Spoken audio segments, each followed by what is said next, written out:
Kararmış, yağlanmış teflon tavalarımızın altındaki yağı kolayca giderebilmek için bulaşıklarımızı suya batırdık. Bir beyaz sabunu rendeledik.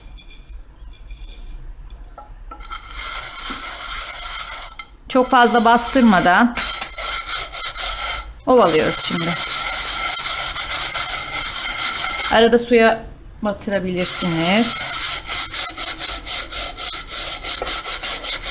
Deterjanlardan, ilaçlardan çok daha hızlı bir şekilde, daha az zarar vererek ve daha iyi bir sonuç elde edebiliyorsunuz bu şekilde.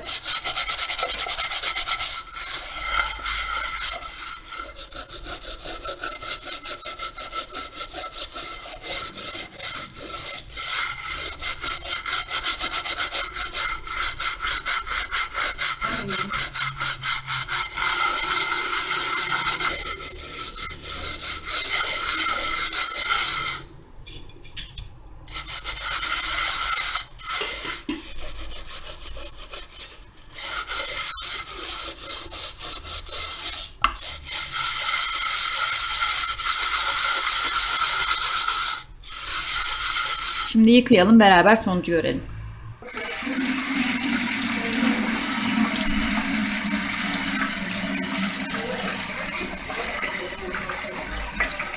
İşte bu kadar basit.